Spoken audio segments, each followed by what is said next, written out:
Hey everyone, and welcome to the SureCert Consultancy Podcast. Ever grabbed some delicious street-side shot only to feel awful later? Been there. What gives? Chances are a critical step in the shot's preparation was missed, leading to contamination. That's where CCP comes in. CCP? Lay it on me. CCP stands for Critical Control Point. Think of it as the make or break moment in food safety.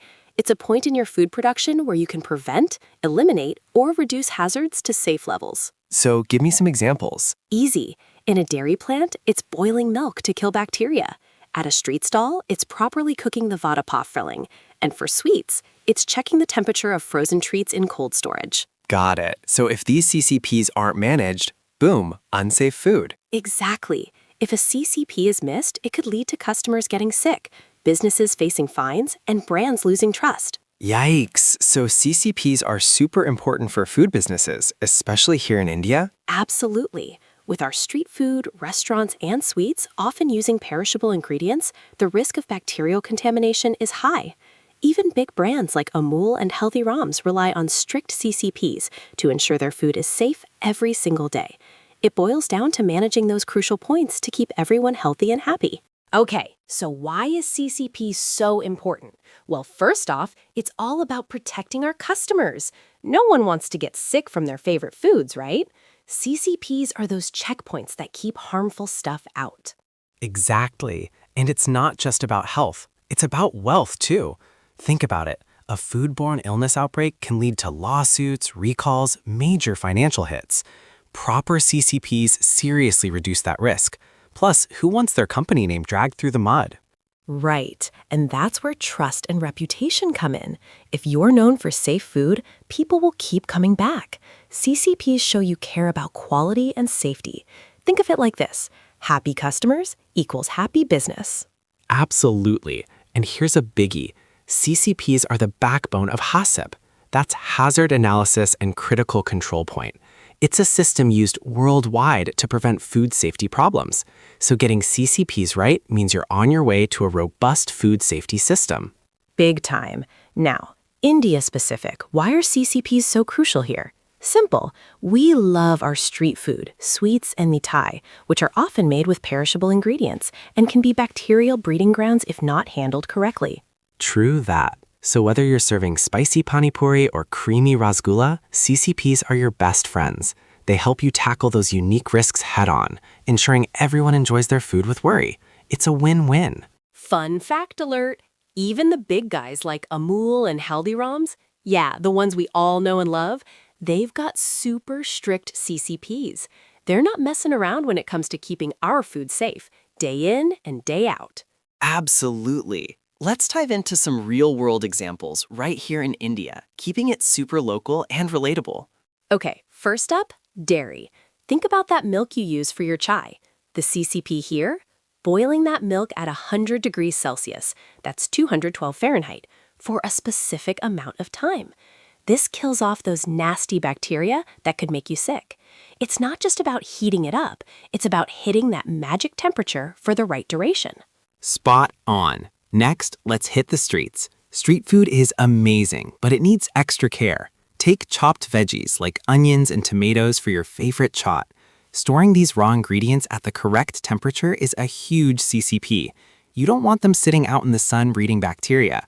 Proper refrigeration is key, people. Oh, I'm getting hungry just thinking about it. Now for those with a sweet tooth, mithai and sweets.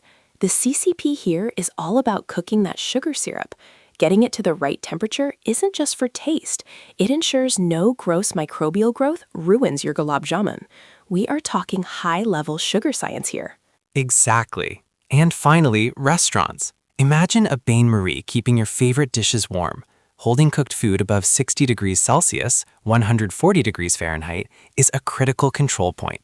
This stops bacteria from throwing a party in your butter chicken. Each of these steps is non-negotiable. Skip them, and you're playing Russian roulette with food safety. All right, let's break down how to pinpoint those CCPs. Step 1, list all potential hazards. I'm talking biological, bacteria, viruses, chemical, cleaning supplies, pesticides, and physical, metal shavings, glass, everything. Got it. Step 2? Analyze each step in your process, from raw material to serving. Ask yourself, at what point can this hazard be controlled? Maybe it's during cooking, cooling, or even storage. Sounds like a detective game. What's next? Step 3, decide on your critical limits. These are the boundaries that keep the food safe. Think temperature, time, pH, moisture levels. Example, if you're cooking chicken, you need to reach an internal temp of 74 degrees Celsius to kill salmonella. Okay, so it's not just cook it until it looks done. Exactly. Step 4 is monitoring. You gotta keep an eye on those critical limits. Thermometers are your best friend here, plus checklists and good old staff supervision. Record everything. So if you see something going wrong, That's step 5, corrective action. What do you do if a limit isn't met? Do you recook the food, throw it out, adjust your process? give me a real-world example. Okay, vada pav time. Hazard, bacteria in the filling. CCP, cooking at high temperature. Critical limit, 75 degrees Celsius for 10 minutes. Monitoring, staff checks the temperature with a thermometer before serving. Corrective action, if it's undercooked, send it back for round 2 in the pan. Don't risk serving it. All right, let's talk CCP oopsies. One super common mistake is ignoring those monitoring records. You know, the checklists and temperature logs. Totally. It's like if you're not checking the numbers, you're basically flying blind.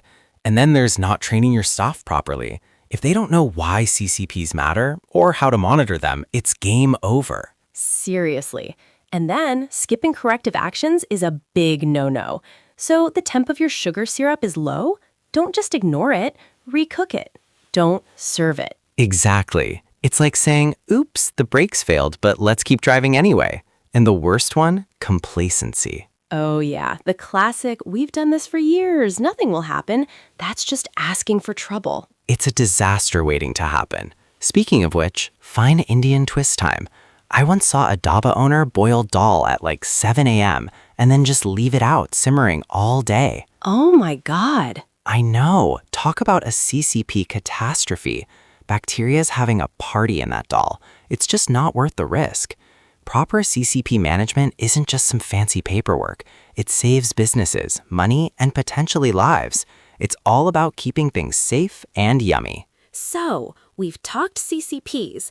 Now, where do they fit into the bigger picture? Great question. CCPs are like the backbone of HACCP. That's Hazard Analysis and Critical Control Point. HACCP is the systematic preventative approach to food safety, recognized globally. Okay, so HACCP is like the whole body, and CCPs are the spine? Exactly. HACCP provides the framework, outlining how to identify hazards, set critical limits, monitor, and take corrective actions. CCPs are where you actually apply those controls, the specific points where you prevent or eliminate risks. Got it. And you mentioned global food safety systems.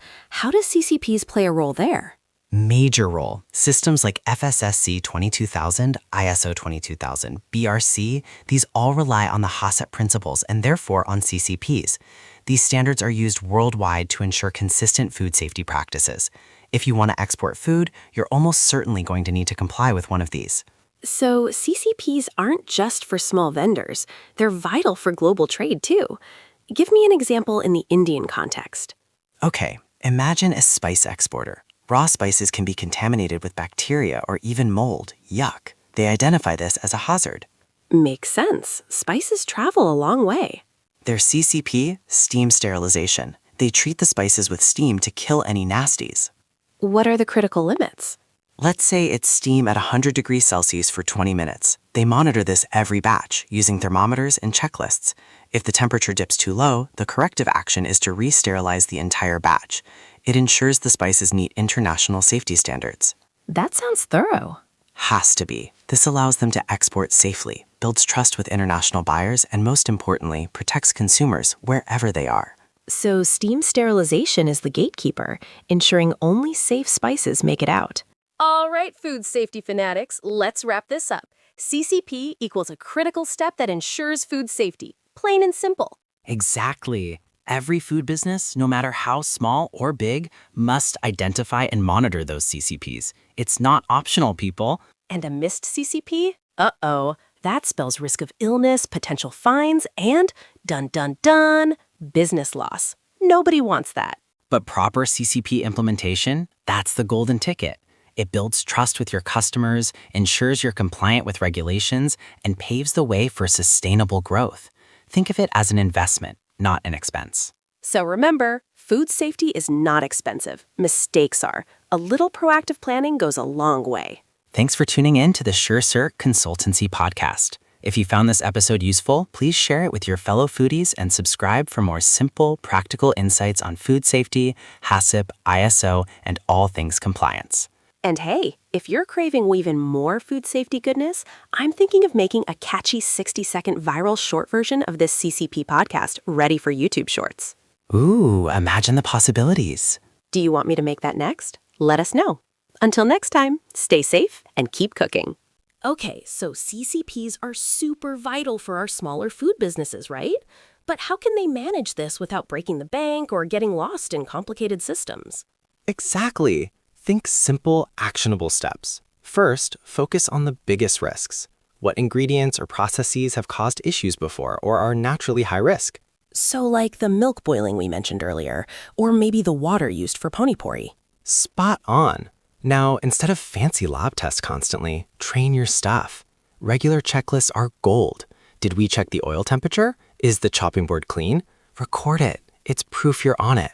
And what about the critical limits? Sounds scary. It's just setting boundaries. For example, that water pop filling must reach 75 degrees Celsius for 10 minutes, not cook it till it looks done. That's measurable, and staff can easily check it. Okay, temperature probes become our friend. But what if they mess up? That's where corrective actions come in.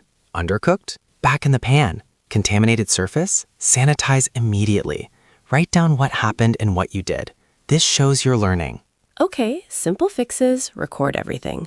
What else can help without costing much? Leverage community knowledge. Talk to other vendors, see what works for them.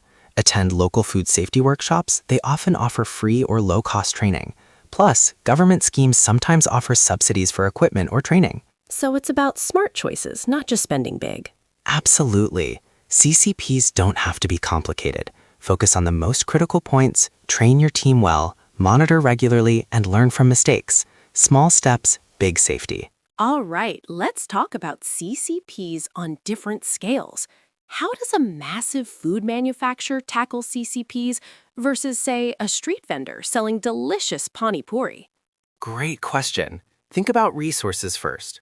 A big manufacturer like Haldiram's has entire QA departments, fancy labs, and probably spends a fortune on training. They can invest in continuous monitoring systems. A street vendor? Maybe a trusty thermometer in their own experience. Exactly. For training, large companies have structured programs, maybe even send staff for certifications. A vendor might learn from family or just through trial and error. Big difference in formal knowledge, right? Massive. And scalability is key. A manufacturer needs CCPs that work across multiple production lines, different products, maybe even different factories. They need SOPs, standard operating procedures, that everyone follows. Whereas the street vendor CCPs are hyper-local and often based on intuition. It's like, okay, I know how long to fry the samosa to kill any bad stuff, but that knowledge might not be written down or shared. It's all about risk management, too. A big company has way more to lose in terms of brand reputation and potential lawsuits, so they are going to be super risk-averse, documented to the nines. Small vendor? Less formal, but their reputation in the community matters a lot. Right. The vendor might rely on immediate customer feedback. If someone gets sick, they'll know pronto. A manufacturer has to rely on more sophisticated tracking and tracing to identify CCP failures. Think about cost, too. Manufacturers can absorb the cost of sophisticated CCP implementation, whereas the street vendor is more likely to innovate or find cost-effective methods. It's all about resources and using what you have on hand. Okay, let's get specific. Indian cuisine, amazing, but also prime breeding ground for hazards. What are we really dealing with? Biologically, think bacteria. Salmonella in poorly cooked chicken tikka, E. coli from contaminated veggies in your pani puri. The danger zone is between 5 degrees Celsius and 60 degrees Celsius, or 41 degrees Fahrenheit and 140 degrees Fahrenheit. Remember, bacterial growth often doubles every 20 minutes under optimal conditions. Scary stuff. What about chemical hazards? I'm picturing street food with questionable sourcing. Exactly. Aflatoxins in improperly stored spices, especially chilies and turmerics, are a big one. Also, excessive use of food additives or artificial colors, sometimes to make things look fresher than they are. Think buyer beware. And physical hazards? I'm always worried about finding something extra in my food. Hair is common, but consider small stones in rice or lentils, metal shavings from worn-out grinders, or even glass shards. Prevention is key. Give me some CCP examples for each of those nightmares. Right. For salmonella, it's cooking poultry to an internal temp of 74 degrees Celsius or 165 degrees Fahrenheit, verified with a thermometer, not just guessing. For aflatoxins, it's sourcing spices from reputable suppliers who test for toxins. Certification is a must. And physical hazards? Simple. Visually inspecting ingredients before prep, using a metal detector on spice powders, cleaning and maintaining equipment regularly. So it's not just about cooking, but also about sourcing, storage, and maintenance. Absolutely. It's about building layers of protection. For example, the water activity, or AW, of food determines microbial growth. Lowering AW below 0.85 through drying or adding salt or sugar inhibits bacterial growth. Okay, that's a lot to digest, but super helpful. Let's talk about a real win. Picture Sharma Sweets, a popular mithai shop in Jaipur.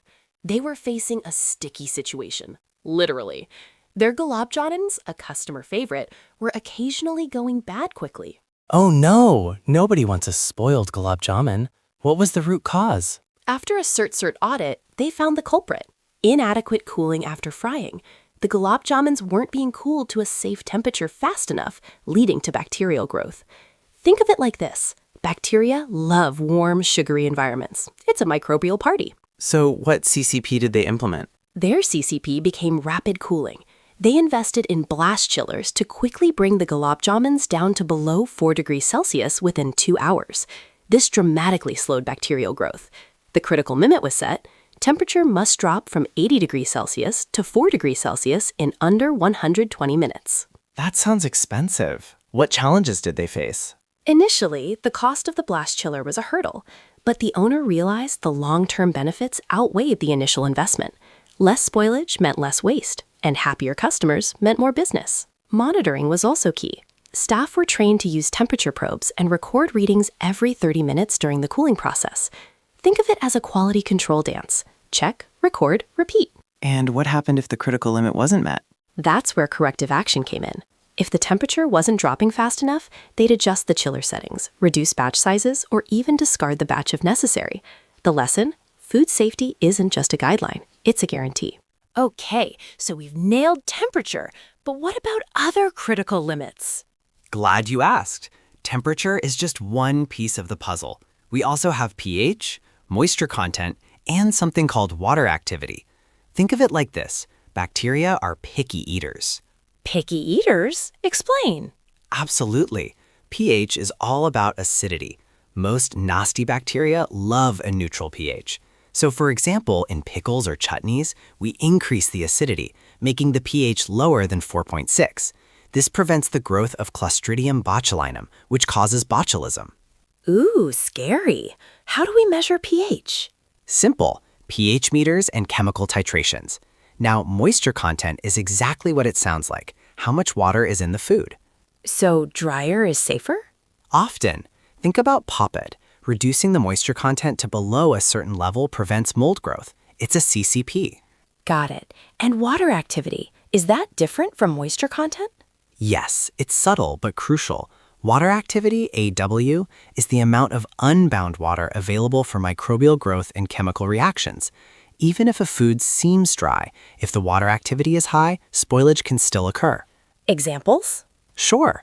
Honey, for instance, it has a relatively high moisture content, but a low water activity because the sugars bind the water. This is why honey doesn't spoil easily. We measure water activity with a water activity meter. So to recap, CCPs aren't just about temperature, they're also about creating an environment through pH, moisture, or water activity where bad bacteria can't thrive. You nailed it. It's all about understanding the science of food safety to keep everyone safe. So, CCPs are super important, but how do they fit into the bigger picture of food safety? Think of HACCP as the master plan.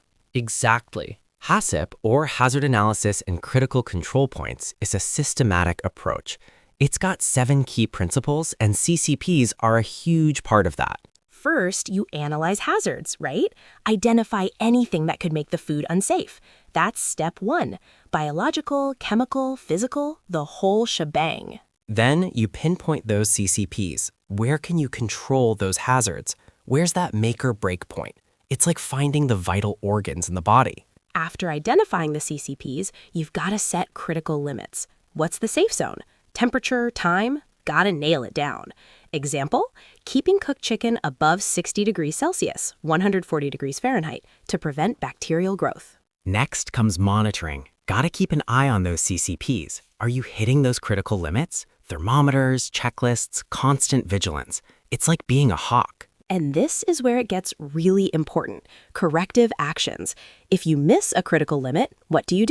Recook? Toss it? Have a plan. Don't forget verification. Double checking that your HACCP system is working. Are you actually keeping food safe? It's like quality control for your safety plan. And finally, documentation. Keep records of everything. Shows you're following the plan and helps you improve over time. Think of it as your food safety diary. So CCPs aren't just random points. They're a key part of a well-oiled HACCP machine. All those principles support each other to make food safety as robust and reliable as possible. And remember, no HACCP, no happy customers. All right, food safety fanatics, let's talk training. How do we make sure our teams actually nail those CCPs? It's all about consistent hands-on training, Alex. You can't just hand someone a checklist and expect miracles. True. Start with why CCPs matter. Explain how ignoring a critical limit can lead to recalls or worse, make people sick.